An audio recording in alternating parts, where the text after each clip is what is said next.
आ जाओ। और कौन आ रहा है आपके साथ में? कोई और आ रहा है क्या? अकेले आते हो? कहाँ खड़ी है?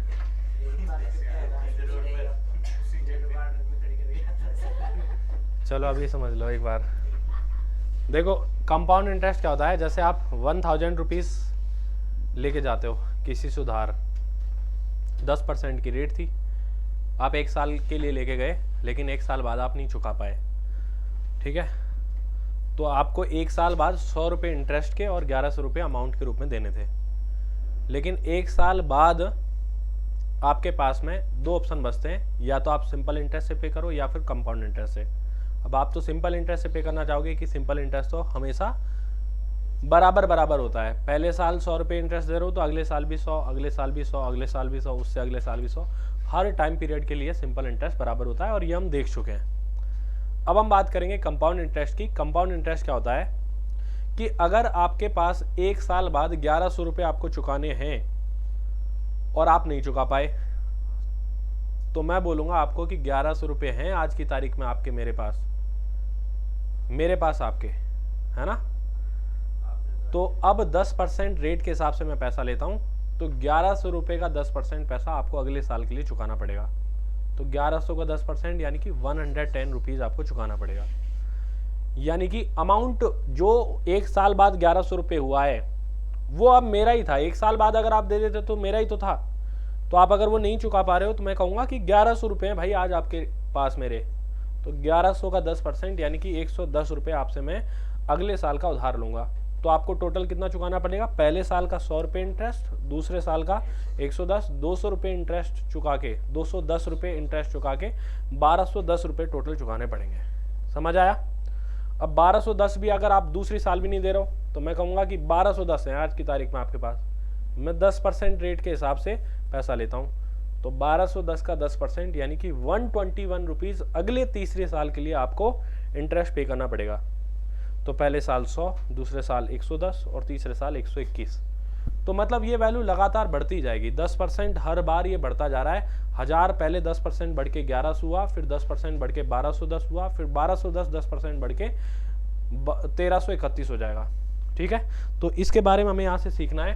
एक बार देखो आप कि मैं कहता हूँ कि अगर प्रिंसिपल हमारे पास 1000 रुपीज़ है, ध्यान से समझना एक बार, और रेट हमारे पास 10% पर एनम है, टाइम हमारे पास में मान लो जो भी है 2 साल 3 साल 4 साल ऐसे चलेगा ये, ठीक है, टाइम हमारे पास जो भी है, और हमको अगर CI निकालना हो या अमाउंट निकालना हो तो हमारे पास में कितने तरीके हो सकते हैं, वो तरीके सारे एक बार मैं आपको बताऊंगा, और उसके बाद किसी भी एक तरीके पर हम यहाँ काम करेंगे। जैसे पहला आ जाओ, जैसे आप 1000 रुपीज़ उधार लेते हो, ठीक है, 1000 रुपीज़ आप उधार लेते हो, तो आप कहोगे कि 10% रेट के अकॉर्डिंग पहले साल CI और SI बराबर होते हैं, पहले साल का जो CI मिलेगा आपको वो कितने का मिलेगा? 100 रुपये का। सही बात है। और ये बढ़कर कितना हो जाएगा? 1100 रुपये हो जाएगा। समझ आया? फिर ये वैल्यू आपको 10% रेट के हिसाब से चुकानी होगी, यानी कि 110 रुपये आपको सेकेंड ईयर का CI देना पड़ेगा। समझ आया सबके? ये सेकेंड ईयर का CI हो जाएगा 110 रुपये, और 110 रुपये बढ़ा के कितना देना पड़ेगा दूसरे साल में? 1210 रुपये देना पड़ेगा। पहले साल का अमाउंट ये हुआ, ठीक है, ये दूसरे साल का अमाउंट हुआ। और अगर हम आगे बात करें, ठीक है, आगे की बात करें हम, एक मिनट, इस सबको एक ही पेन में चल लेते हैं अब, ठीक है। 10% रेट के अकॉर्डिंग 121 रुपीज़ बढ़कर 121 रुपीज़, ये तीसरे साल का CI होगा, थर्ड ईयर का, और ये कितना हो जाएगा? 1331 हो जाएगा। ठीक है, फिर ये फिर से पैसा 10%, जब तक नहीं दोगे उतने साल तक ये अगले साल 133.1 रुपीज़ आप दोगे, और ये हो जाएगा हमारे पास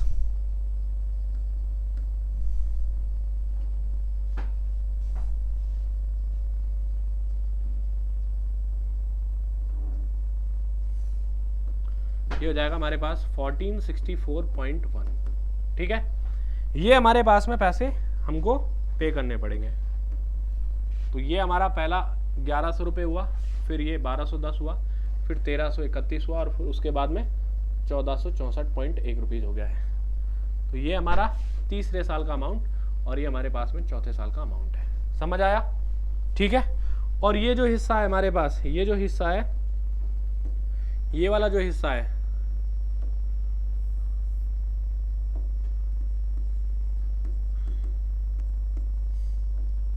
₹100, ये हमारा क्या है? इंटरेस्ट है। ये क्या है? हमारा इंटरेस्ट है।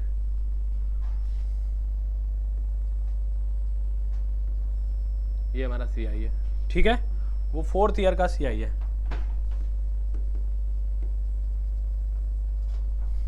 तो हम यहां से देख रहे हैं कि ये हमारे पास में सक्सेसिव चेंज चल रहा है। क्या सक्सेसिव चेंज? 1000 वाली वैल्यू पहले 10% बढ़ी, 1100 हुई। 1100 वाली वैल्यू फिर 10% बढ़ाई, 110 बढ़ा के 1210 हुई। 1210 वाली वैल्यू फिर 10% बढ़कर कितना हो गई? 1331। और 1331 वाली वैल्यू 1464.1 हो गई है। तो ये सक्सेसिव चेंज है कि लगातार वैल्यू यहाँ पर बढ़ रही है। तो सक्सेसिव चेंज को हम कई तरीके से देख सकते थे। फॉर्मूला मेथड था, रेशो मेथड था कि 10 से 11 हम 3 से 4 बार कर दें तो भी हम इनिशियल और फाइनल रेशो को निकाल सकते हैं।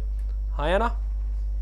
या ये वाला मेथड भी हमने देखा था शुरुआत में जब मैंने 100 के बारे में बताया था कि 100 वाली वैल्यू 121 होगी, अगर 100 वाली वैल्यू 110 होगी, फिर 110 से 121 होगी, फिर 133.1 हो जाएगी। तो एक बात आपको ये समझनी है यहाँ से कि यहाँ पर CIB 10% ही बढ़ रहा है क्या हर साल? CIB 10% इंक्रीज हो रहा है क्या? CIB 10% ही इंक्रीज हो रहा है, और अमाउंट भी 10% ही इंक्रीज हो रहा है। अमाउंट भी 10% ही हर साल इंक्रीज हो रहा है। अब इसमें दो लगातार सालों का रेशो हमेशा रेट को रिप्रेजेंट करेगा। पूछो कैसे? देखो, जैसे मैं ये बोल रहा हूं आपको, क्वेश्चन हम यहां से बनाएंगे। इसी सवाल को आपको ध्यान से समझना है।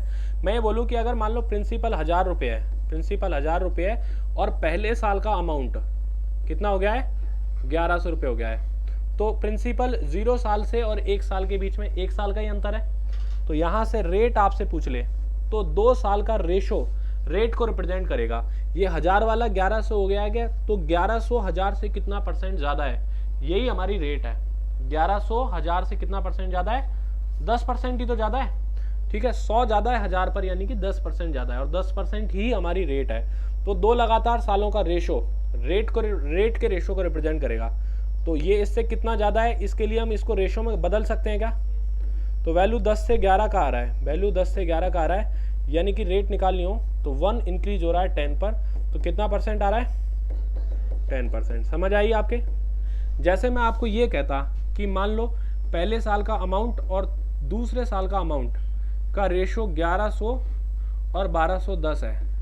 अब आपसे पूछ लेगा बताओ रेट कितनी है, कि पहले साल का अमाउंट 1100 है और दूसरे साल का कितना हुआ? 1210 हुआ, और आपसे पूछ ले कि बताओ रेट कितनी है, तो आप कहोगे कि लगातार 2 सालों का रेशो रेट के रेशो को रिप्रेजेंट करेगा। तो अगर हम इसे डिवाइड करें 0 से 0 कैंसिल करें और 11 से डिवाइड करें, तो ये 10 से 11 का ही रेशो रहेगा क्या? तो यहाँ से कितना % बढ़ रहा है? ये 10%। तो रेट कितनी आई? 10% आई। जैसे मैं एक और सवाल लेता हूँ आपको कि अगर मैं बात करूँ 3rd और 4th ईयर के अमाउंट की, तो 3rd ईयर का कितना है? 1331, और 4th ईयर का कितना है? 1464.1 है। ठीक है, 1464.1 है। तो अगर हमें रेट निकालनी होती है यहाँ से कि बताओ रेट कितनी है, रेट आपसे पूछ लेता कि बताओ कितनी है, तो पहले क्या करते कि ये वैल्यू इससे कितना % ज़्यादा है वही रेट है, क्योंकि सालों में अंतर कितने का है? 1 साल का अंतर है। तो यहाँ से पॉइंट हटाओगे आप, यहाँ 0 लगाओगे, 11 से डिवाइड करें, अगर हम 11 से डिवाइड करें तो ये 1210 बार और ये 1331 बार कटेगा। ठीक है, फिर 11 से डिवाइड करें हम तो ये 11 से 110 बार और ये 11 से 121 टाइम्स कटेगा। फिर से 11 से डिवाइड करें हम तो 10 से 11 का रेशो हमें मिल जाएगा, और रेट कितनी आ गई? 10% ही हमें मिल जाएगी। बात समझ में आ रही है आपके? लगातार 2 सालों का रेशो किसको रिप्रेजेंट करता है? रेट के रेशो को रिप्रेजेंट करता है। अब जैसे मैं आपको ये बोल रहा हूँ कि मान लो आपको ये बोल देता है, क्वेश्चन आपको ये बोल देता है कि बताओ 86वें साल का अमाउंट जो है वो 4000 रुपये है। 86वें साल का अमाउंट 4000 है और 87वें साल का अमाउंट जो है वो 4800 रुपये है। 4800 रुपये है और आपसे पूछ ले कि बताओ रेट कितनी है, ये पूछ ले, तो आप कहोगे कि यार 1 साल का अंतर है और 1 साल का रेशो रेट के रेशो को रिप्रेजेंट करेगा। तो आप क्या लिखोगे यहाँ से कि यार इसको रेशो में बदल लेते हैं हम, 2 जीरो से ये 2 जीरो कैंसिल हो जाएंगी और ये रेशो कितना आ जाएगा 8 से 5 और 8 से 6 बार। तो कितना परसेंट आ रहा है, ये 1 बढ़ रहा है 5 पर, तो कितना परसेंट आ रहा है 20% हमारे पास रेट का रेशो आ जाएगा। समझ में आ गया सबके? 1 साल का, किसी भी 1 साल का रेशो रेट के रेशो को रिप्रेजेंट करेगा। पहली इंपॉर्टेंट बात यही है। दूसरी बात, यहाँ हर टाइम पीरियड का रेशो सेम रहता है। जैसे 1 साल का रेशो 10 से 11 के रेशो में, 10 से 11 के रेशो में, 10 से 11 के रेशो में चल रहा है, तो हम कहेंगे कि 47वें और 48वें साल का अमाउंट का रेशो भी 10 से 11 का ही रहेगा। ठीक है। दूसरी बात, अगर 2 साल का रेशो 10 से 11 के स्क्वायर में चलेगा, क्योंकि 10 से 11 10 से 11 2 बार कोई भी वैल्यू बढ़ाएंगे हम तो वैल्यू 100 से 121 हो जाएगी, यानी कि 21% बढ़ेगी, है ना। 2 साल में कितना बढ़ेगी? 10%। 10% 2 बार कोई भी वैल्यू बढ़ाएं तो 21% बढ़ती है क्या? तो 2 साल का रेशो कितने का रहेगा? 21% रेशो के हिसाब से रहेगा। देखो आप 1000 से वैल्यू कितनी हुई है, ये 1210।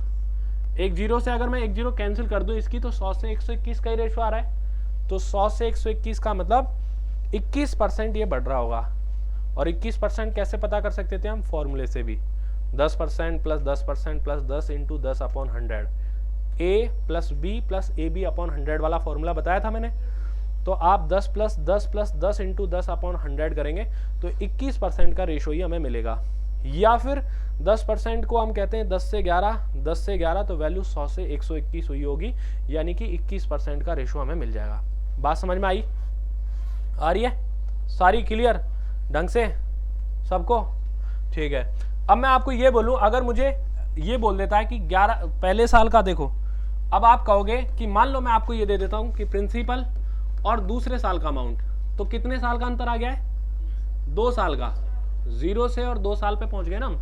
या फिर मैं आपको दे देता हूं पहले साल का और दूसरे साल के अमाउंट के बारे में दे देता हूं और पूछ लेता हूं रेट कितनी है। तो देखो प्रिंसिपल 1000 था तो दूसरे साल अमाउंट कितना हुआ था? 1210। अब आपसे पूछ ले कि बताओ रेट कितनी है। या मैं आपको ये कहूं,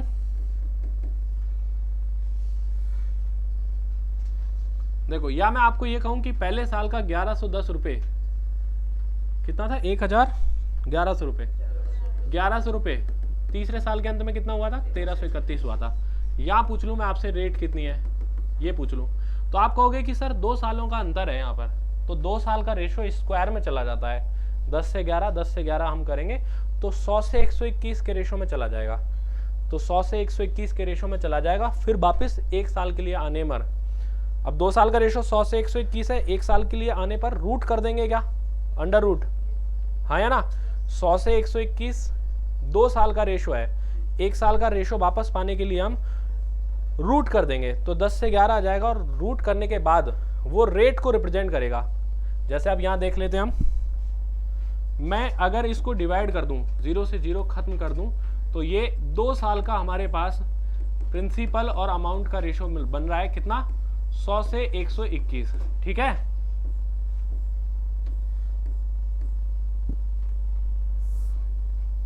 ये क्यों हो जाता है ऐसा? तो 1 साल का रेशो किस रेशो में निकलेगा? 100 और 121 के रूट के रेशो में, यानी कि कितना आएगा? 10 से 11 का। तो रेट कितनी रहेगी? 10% रहेगी। समझ आया? ये बात समझ में आई आपके? जैसे मैं यहाँ बोल रहा हूँ कि यार 1 साल और 3 साल के बीच में 2 साल का अंतर है। अब इसको 11 से अगर हम डिवाइड करें तो 100 बार, और इसको 11 से डिवाइड करें तो 121 बार। तो ये 2 साल का रेशो है। ये कितने साल का रेशो है? तो 1 साल का रेशो अगर हम निकालें तो रूट में चला जाएगा, 10 से 11 का रेशो आएगा। और रेट अगर हमें यहाँ से फाइंड करनी हो तो 10% फिर से मिल जाएगी। समझ आया? सबके समझ आया ये बात? जैसे मैं अब अगला सवाल ये बोल देता हूँ अगली बात मैं ये बोलता हूँ कि मान लेते हैं कि 46वें साल का पैसा 14,400 रुपये था, ठीक है, 14,400 रुपये था, और 48वें साल का जो रेशो है, ठीक है, 19600 था, ठीक है, ये आपको बोल दिया। और मैं पूछ लिया जाए आपसे कि बताओ रेट किस रेशो में रही होगी, रेट आपसे किस रेशो में रही होगी, तो आप कहोगे कि इधर से ये 2 साल बढ़ा है, इधर से कितना बढ़ा है ये 2 साल, तो 2 साल का अमाउंट का जो रेशो है 46 और 48 का जो रेशो है, तो आप बोलोगे कि 14,400 रेशो 19600 हो रहा है, तो 2 जीरो से 2 जीरो कैंसिल, तो आप कहोगे कि 1 साल का रेशो अगर मुझे निकालना हो तो ये वैल्यू अंडर रूट में जाएगी, 144 और 196 का हम रूट कर देंगे, तो वैल्यू कितनी आ जाएगी 12 और 14 आ जाएगी, यानी कि रेशो कितना आ जाएगा 6 से 7 का, 1 साल का रेशो। तो रेट 1 साल के रेशो को रिप्रेजेंट करती है, तो 1 इंक्रीज हुआ है 6 पर, तो कितना परसेंट होगा 16/3%। ये बात समझ में आई सबके, नॉर्मल है, क्लियर है सबके। चलो और देखते हैं हम एक और सवाल। जैसे मैं अगर ये बोल देता हूँ, तो अगर ऐसा क्यों हो रहा है, क्योंकि देखो 1 साल का जो रेशो है ना वो 10 से 11 के रेशो में चलता है, 2 साल का रेशो 10 के स्क्वायर और 11 के स्क्वायर में जाएगा, 3 साल का रेशो किस में जाएगा 10 के क्यूब और 11 के क्यूब में जाएगा, ठीक है।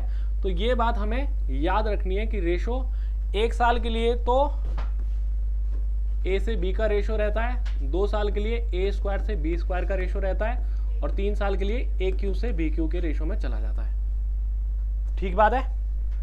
3 साल के लिए अगर लगातार सेम परसेंटेज रेट बढ़ रही है तो वो क्यूब में चली जाती है।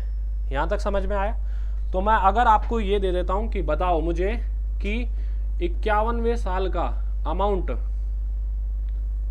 6860 रुपीज़ है, और 54th ईयर का जो अमाउंट है वो 10,240 रुपीज़ है, और अब आपसे पूछ लिया जाए कि बताओ रेट कितनी है, तो आप क्या कहोगे कि 3 साल के लिए पहले रेशो निकालो, और 3 साल का रेशो क्यूब में जाता है, तो क्यूब वाली वैल्यू को अगर हम 1 साल के रेशो में कन्वर्ट करना चाहें तो क्यूब रूट कर देंगे। क्या समझ आ रहा है आपके? जैसे हम क्या किया था, साल को आधा किया था तो पावर आधी कर दी थी, हमने पावर आधी कर दी थी। अब हम साल को अगर 1/3 कर रहे हैं, 3 साल से 1 साल में लेके जा रहे हैं तो 1/3 कर रहे हैं, तो पावर 1/3 कर देंगे, ठीक है ना। तो आप ये कहोगे कि यहां हमें 3 साल का रेशो ये दिख रहा है 6860 और 1024 का, तो 3 साल का रेशो है, ऐसा क्यों लिखा है, 3 साल का जो रेशो है अमाउंट 51 और अमाउंट 54 का वो है 6860 रेशो 10240, 0 से 0 अगर हम कैंसिल करते हैं, और किससे डिवाइड हो रहा है ये 2 से कितनी बार 343 टाइम्स, और ये कितनी बार 512, तो 3 साल का रेशो ये है। तो 1 साल का रेशो कितना आ जाएगा क्यूब रूट ऑफ 343 और क्यूब रूट ऑफ 512, ठीक है। तो 1 साल का रेशो किस में मिलेगा 7/8 के रेशो में, तो रेट कितनी आ जाएगी 14.2/7% पर एनम।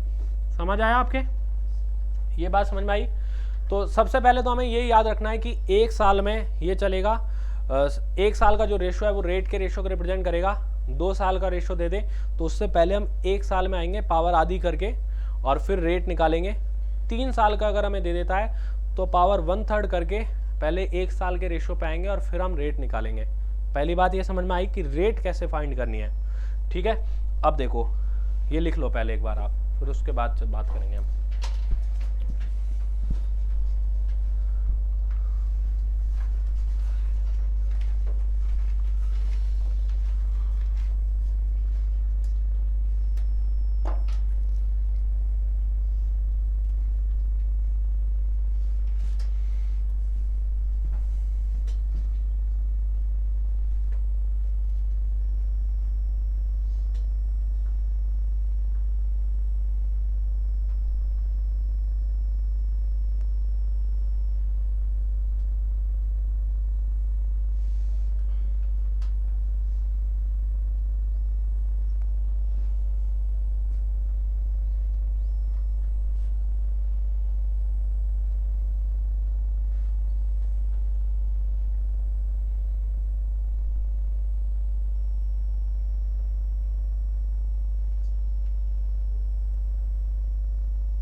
कैसे हूँ मैं? नहीं नहीं, ऐसी कोई बात नहीं है। कोई मित्र पूछ रहा था कि मैथ की बुक कौन सी चाहिए उसको।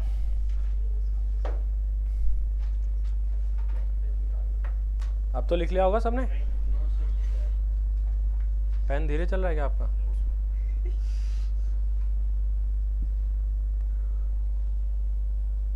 अब तो लिख लिया? जब कैसे बन रहे हैं आपके नोट्स दिखा ना। एक ही पेन से तो कर रहे हो आप? मैं तो यहाँ 2-3 पेन का यूज़ कर रहा हूँ। आप तो एक पेन में ही धीरे लिख रहे हो यार। आगे बढ़ जाते हैं हम। आपके फ़ोन में कितने कैमरे? 5 हैं? एक्स्ट्रा लगवाएं अलग से? तो इतने कैमरे 4 फोटो लेते हैं एक साथ? एक ही? ऐसे कैसे संभव है?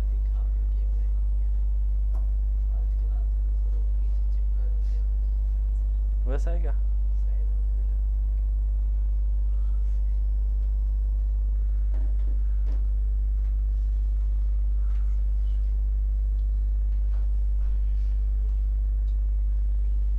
अब तो राइटिंग में सुधार किया आपने थोड़ा। अच्छी है।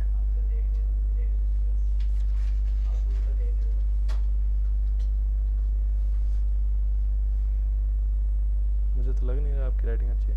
ये आर लिखा है या ई लिखा है? ऐसा कैसे आर होता है? ऐसा आर होता है क्या? आपने कभी देखा है क्या? आप बताओ, ऐसा ही नहीं लिखा हुआ कि सेम? ये आर है? ये कैसा आर है भाई? ऐसे लिखा होता है यार। तो ये ऐसे लिखा होता है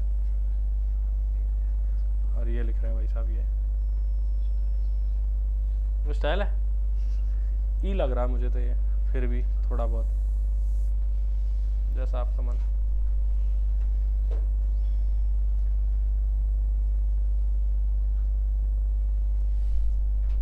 कमियां निकाल रहा हूँ मैं आपकी। कमी निकालने के बाद अच्छे हो जाओगे ना आप।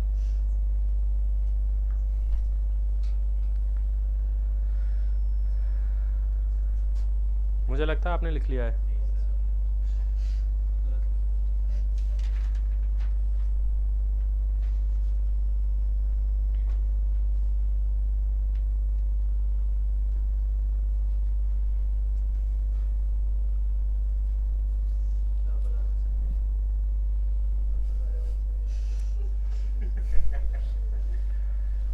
कौन सी क्लास में भिजवाया जाए आपको? क्लास के बाद में?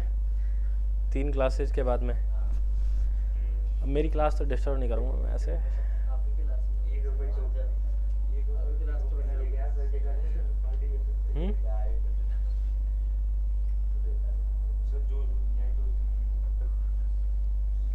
कौन कौन नहीं आए थे उस दिन?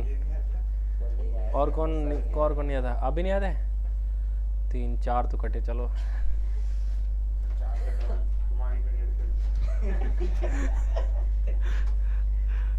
आगे बढ़े।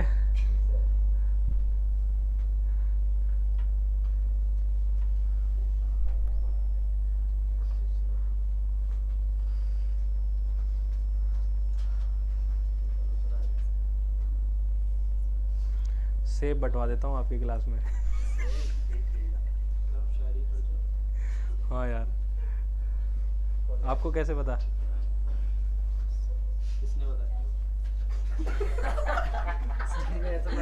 आप इतना क्यों ध्यान रखते हो मुझ पे? सर ये खुद ही बोल रहा था, कसम से मैंने नहीं बताया। अच्छा, ऐसे बोल रहा था, सर को धोखा दिया। किसने? क्या बोला? मुझे ही बताओ किसने दिया है।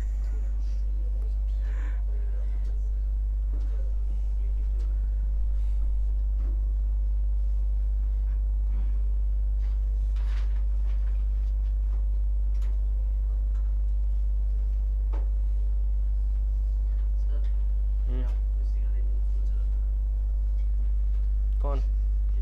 कब? कैसे पूछा था?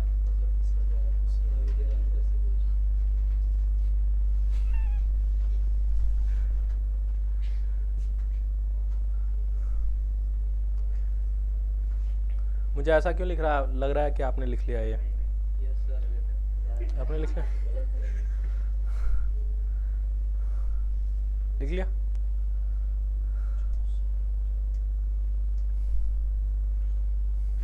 कुछ लोग तो नीचे देखते ही नहीं है, डायरेक्ट लिखते रहते हैं यूं कुछ भी आ जाए।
क्या बोल रहे हो? आगे बढ़े।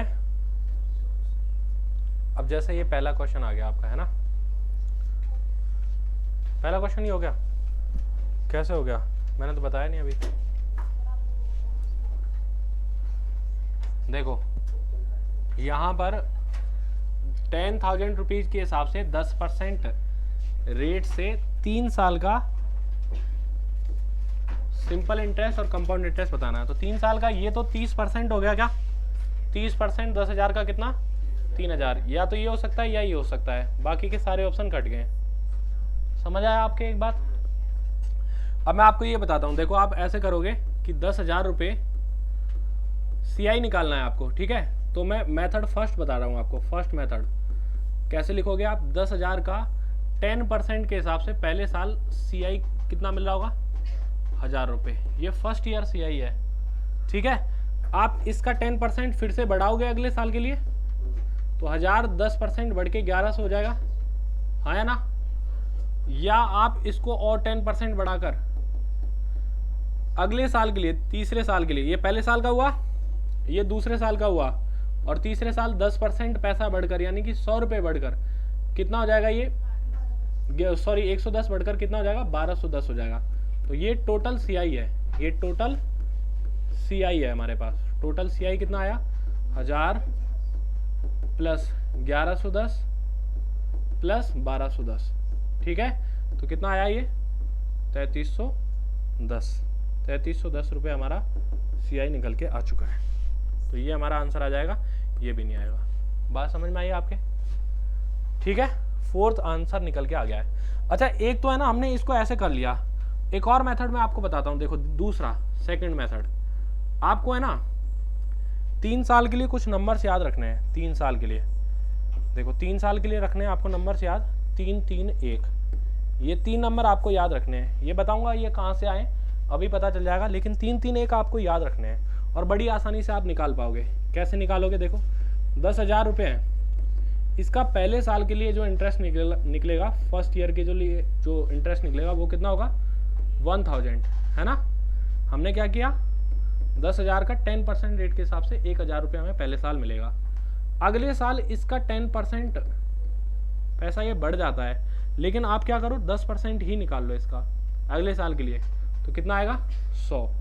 फिर उसके बाद 10% आप एक और बार निकाल लो इस वाली वैल्यू का, कितना आएगा? 10 आएगा। आपने क्या किया? अगर 3 साल के लिए पूछा गया है, 3 साल के लिए पूछा गया है, तो आपने 3 बार 10% लगा दिया।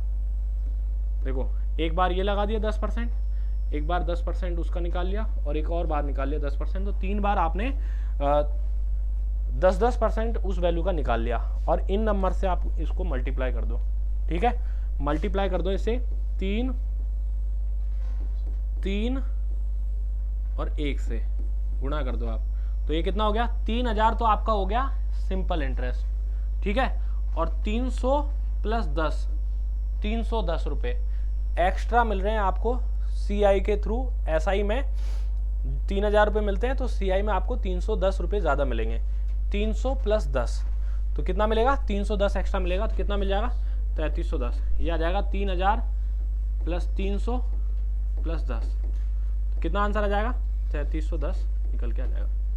समझ आया आपके?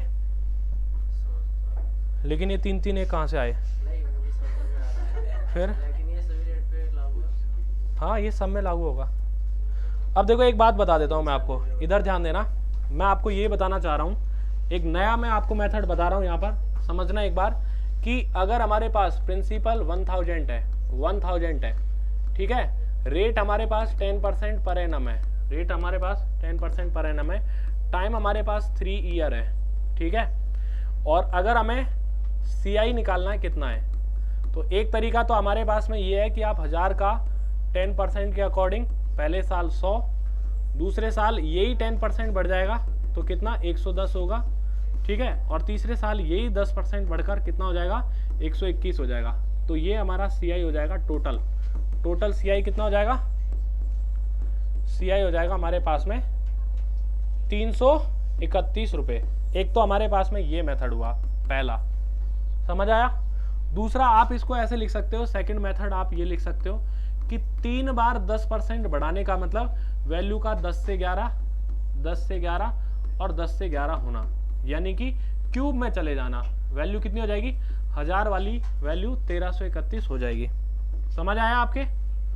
ठीक है, तो ये जो हिस्सा है ये हमारे पास में रिप्रेजेंट करेगा प्रिंसिपल। इनिशियल वैल्यू होती है, इनिशियल वैल्यू क्या होती है, प्रिंसिपल, और ये है हमारे पास फाइनल वैल्यू जो बनती है अमाउंट आफ्टर 3 ईयर, ठीक है।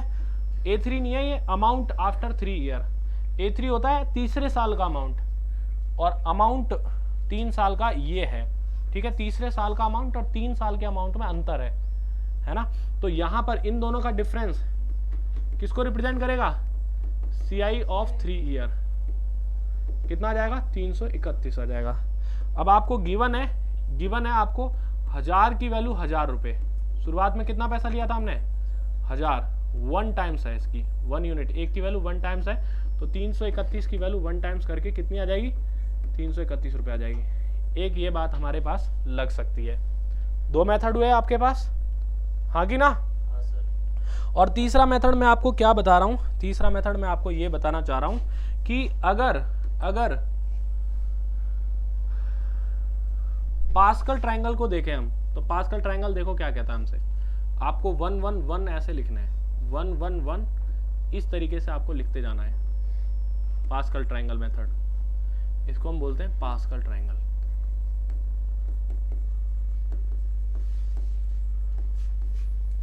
ठीक है, तो आप यहां क्या करोगे, इनको ऐड करोगे, तो ये कितना आया, 1 + 1 को ऐड करेंगे कितना आएगा 2, फिर 1 + 2 को ऐड करोगे कितना आएगा 3 3, फिर आप 1 + 3 को ऐड करोगे 4, 3 + 3 को ऐड करोगे 6, 3 + 1 को ऐड करोगे कितना 4 आएगा, फिर आप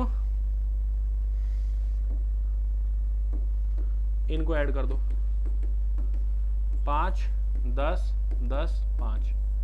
तो ये जो नंबर्स हैं हमारे पास में, ये जो नंबर्स हैं हमारे पास में, ये 2 साल के लिए, ये जो नंबर्स हैं हमारे पास में 3 साल के लिए, ये जो नंबर्स हैं हमारे पास में 4 साल के लिए, ये जो नंबर्स हैं हमारे पास में 5 साल के लिए होंगे। ठीक है, मैं क्या बताना चाह रहा हूँ कि ये नंबर्स हैं हमारे पास में 2 साल के लिए, ये नंबर्स हैं हमारे पास में 3 साल के लिए, ये नंबर है हमारे पास में 4 साल के लिए, और ये नंबर है हमारे पास में 5 साल के लिए। वैसे ध्यान दो, ये 11 है, ये 11 का स्क्वायर है, ये 11 का क्यूब है, ये 11 की पावर 4 है, और ये 11 की पावर 5 है। ऐसा ही चल रहा है ना। ठीक है, अब हमें क्या करना है, जो भी प्रिंसिपल होता है, जैसे 3 साल के लिए आप निकालना चाहते हो, ठीक है, 3 साल के लिए निकालना चाहते हो, तो जो भी प्रिंसिपल है उसके लिए जो भी रेट होगी उसका ये CI आ जाएगा, कुछ हिस्सा CI आ जाएगा। फिर उसका आपको रेट से फिर से रेट निकालनी है, और ये आपके पास में कुछ और पैसा आ जाएगा। ठीक है, इसका फिर से आपको रेट लगानी है। अगर 3 साल की बात कर रहे हैं तो आपको 3 बार ऐसा करना पड़ेगा। 3 बार ऐसा करना पड़ेगा। यहाँ पर कुछ वैल्यू आएगी, यहाँ पर कुछ वैल्यू आएगी और यहाँ पर कुछ वैल्यू आएगी। ठीक है, तो मैं आपको ये बता देना चाहता हूँ ये फॉर्मेट क्या चलता है। आप इसको 3 साल के लिए कर रहे हो तो 3 साल के लिए 3 बार आपको करना है, 3 3 1 से मल्टीप्लाई करना है। 2 साल के लिए यही खत्म हो जाता, ठीक है, 3 साल के लिए यहाँ खत्म, और 4 साल के लिए 4 बार आपको करना है। 4 साल का सवाल बहुत रेयर पूछा जाता है, ज़्यादातर सवाल 3 साल के लिए मिलेंगे। तो आपको इनको गुणा कर देना है वापस 3 3 और 1 से। ठीक बात है। अब यहाँ पर ये बात भी आपको याद रखनी है कि ये वाला हिस्सा जो है, ये वाला हिस्सा ये रिप्रेजेंट करेगा SI ऑफ 3 ईयर। ये किसको रिप्रेजेंट करेगा? SI of 3 year. और ये जो हिस्सा है, ये जो हिस्सा है हमारे पास में, ये वाला हिस्सा यहाँ से यहाँ तक का हिस्सा, ये आएगा हमारे पास में 3 साल के लिए CI और SI का डिफरेंस। मतलब SI में जितना भी पैसा मिल रहा है CI में उससे इतना रुपए ज़्यादा मिलेगा। इसके R% को 3 से गुणा करें और इसके R% को 1 से गुणा करके जो वैल्यू हमारे पास में आएगी वो 3 साल की CI और SI का अंतर होगा। समझ में आई वह बात या नहीं आई? कम आई है, बोलो कम आई है ना? कम आई है ना? अब देखो, अब इस फॉर्मेट को मैं समझाना चाहता हूँ। देखो मैं क्या कहना चाह रहा हूँ, जैसे आप 3 साल के लिए निकालना चाहते हो, 3 साल के लिए निकालना चाहते हो, तो अभी मैंने बताया कि इसका 10% निकालो आप, कितना आएगा? 100। इसका 10% निकालो आप, कितना आएगा? 10। इसका 10% निकालो आप, कितना आएगा? 1 आएगा। इसको आप किससे गुणा करोगे? इसको किससे गुणा करोगे आप? 3 से। इसको किससे गुणा करोगे? 1 से। ठीक है, तो देखो 1000 रुपये पर 3 साल के लिए 10% रेट के हिसाब से कितना पैसा मिलता है? 300 रुपये। तो ये 3 साल का ऐसा ही होगा क्या? ठीक है, और ये 30 + 1 है ना, ये रुपए आपको CI के थ्रू एक्स्ट्रा मिलते हैं। तो 331 रुपये CI और 300 रुपये आपको SI मिलता है। समझ में आया? तो ये टोटल कितना हो रहा है? ये CI है आपका 3 साल का, जो कि था, देख लो आप, शुरुआत में जब मैंने आपको बताया था, शुरुआत में जो मेथड मैंने आपको सिखाया था उसमें देखो 3 साल के लिए कितना पैसा मिल रहा था? 1331, 1000 से 1331 हुआ था। तो 3 साल का CI 331 ही था। और पहले साल का SI अगर 100 है तो हर साल का 100 रहेगा। तो 3 साल में 300 रुपये आपको CI के थ्रू मिलेंगे, SI के थ्रू मिलेंगे। तो SI 3 साल का 300 और CI 331 है। तो इन दोनों का अंतर 31 रुपये CI SI का डिफरेंस है। समझ आया आपके? तो कहाँ से लिखना है हमको? यहाँ से या ये लिखना है? लिख लो आप एक बार।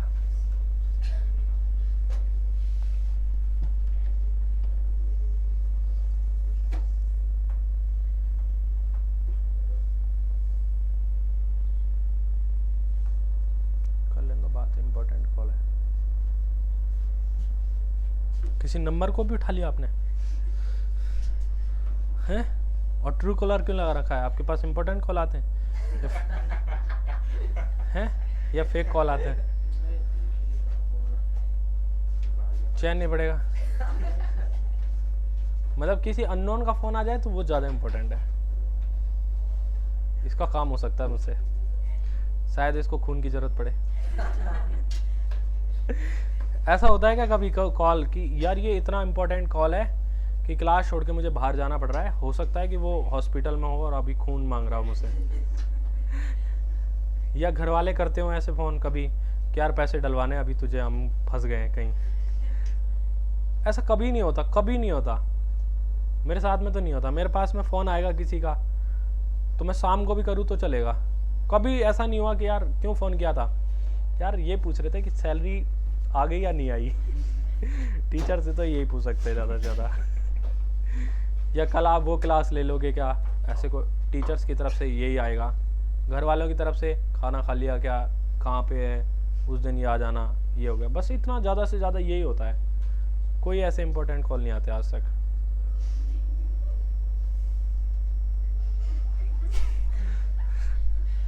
किसका फ़ोन था आप बताओ?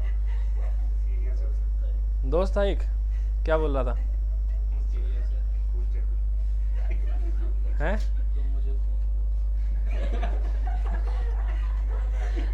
फिर बाद में ताने मिलते हैं क्या आपको कि फ़ोन नहीं उठाते हो, बड़े आदमी हो गए हो। अननोन नंबर से था। मैं यही तो कह रहा हूँ कि अननोन नंबर से था, फिर भी ऐसी क्या मतलब आपके दिमाग में बात आई कि इससे बात करनी चाहिए। दिमाग में रहता आपके कि यार पता नहीं कौन है, पता नहीं किसका फोन आया, मैंने मिस कर दिया।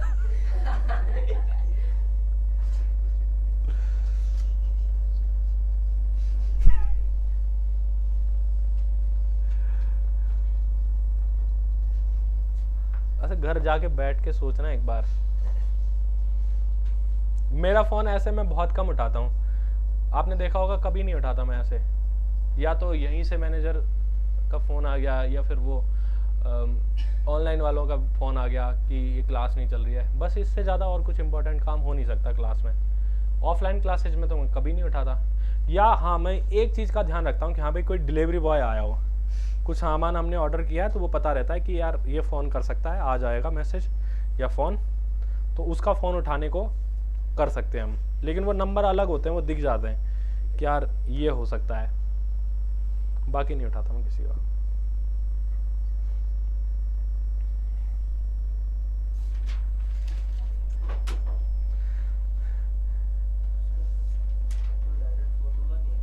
इसका है ना,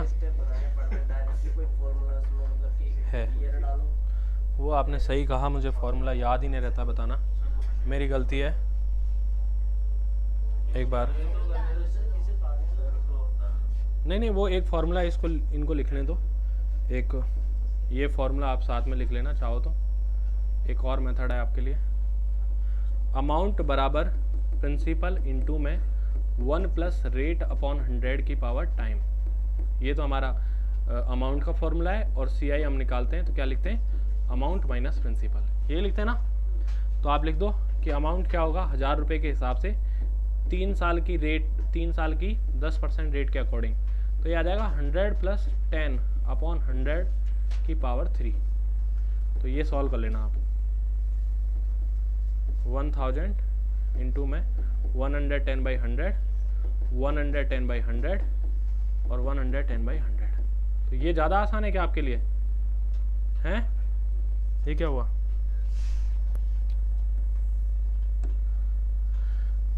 तो आप भाई ये भी कर सकते हो, आपका जो मन करे उसको भी लगा सकते हो आप। ये आ जाएगा सॉल्व करने के बाद, कितना आएगा ये 1331।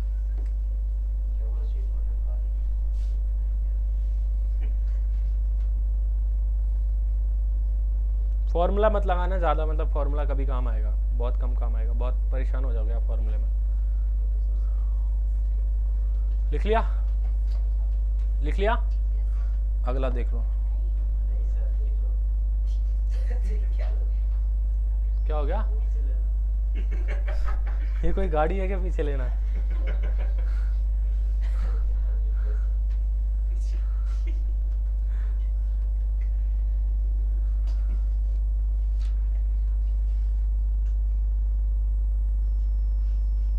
नोटिफिकेशन आया इम्पोर्टेंट, रिजल्ट आया? कौन सा पेपर दिया था आपने?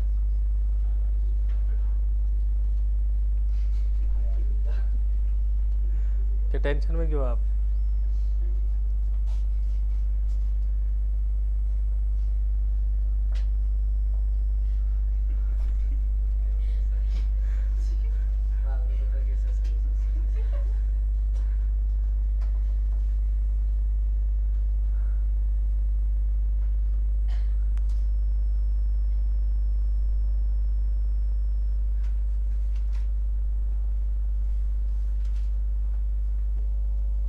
आगे बढ़े, लिख लिया आपने?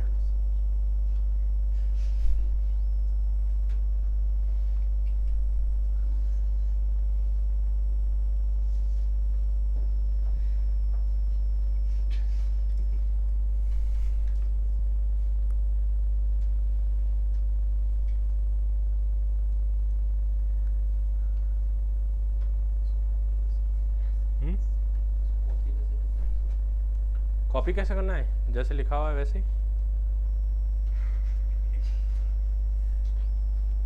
जैसे लिखा हुआ है वैसे ही करना है आपको, कुछ खास नहीं करना आपको। और इसका नाम क्या है? नहीं आ रहा?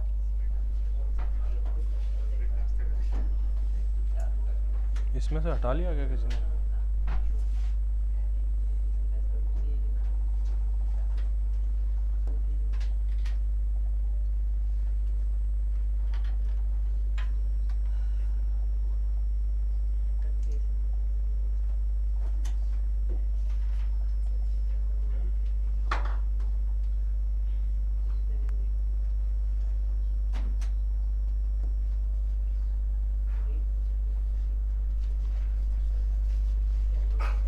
चलो बाकी की बातें कल ही करेंगे, है ना?